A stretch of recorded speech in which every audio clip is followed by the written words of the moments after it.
आज काय झालं ना, आमचं मित्र डायरेक्ट पडता पडता वाचलं शिड्यांनी. आज काय झालं ना, पाटीलची दुसऱ्या सुरुवात डायरेक्ट संध्याकाळ झाली. ते का तर तुमचा भाऊ डायरेक्ट राजबिंडासारखा बसला होता संध्याकाळी. डायरेक्ट सनसेट घेतात नाही मस्तपैकी पाहत होता. थंडगार हवेत बसायची काय मजाच वेगळी राहते. काय वाटतं तुम्हाला? तुम्ही पण कमेंटमध्ये नक्की सांगा. आपल्याला भेटायला डायरेक्ट आपला जिगरी मित्र आला नाही का, शाळेचा पण म्हणता येईल आणि क्लासचा पण म्हणता येईल.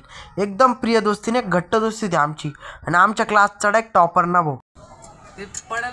नाही पडणार माझा हाती ना.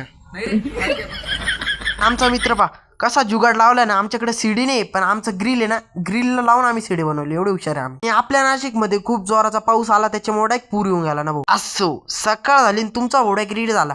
ते का तर तुमच्या भावाला बरं नव्हतं ना, डायरेक्ट कोराच्या पहिला बसला. मातोशी बोलली लॉस नाही, चहा नाही, कोराच्या फक्त. बरं नाही तुला. थोडाच वेळ झाला आमच्या मातोशीने डायरेक्ट पोहे बनवून दिले ना भाऊ, डायरेक्ट 11:30ला. थोडाच वेळ झाला आणि तुमचा पाटील पोहोचला डायरेक्ट हॉस्पिटलमध्ये. ते का तर तुमच्या पाटीला बरं नव्हतं ना म्हणून. कामाचं काला हॉस्पिटलमध्ये जायचं काय वाटतं तुम्हाला? पण कुठं चाललोय ना, थोड्याच वेळा सांगतो. नाशिकचा पूल का भारी बांधलाय, डायरेक्ट रामायण दाखवून दिले ना भाऊ. कसं आहे, बरं असो किंवा नसो, जेवायला म्हणजे नक्की जायचं. कसं खाऊ तिथं जाऊ काय वाटतं. आणि गोकुळ हॉटेलला एकदा यायलाच लागते काय. भेटूया पुढच्या नवीन ब्लॉग मध्ये. तोपर्यंत जय महाराष्ट्र. सबस्क्राईब करायला विसरू नका.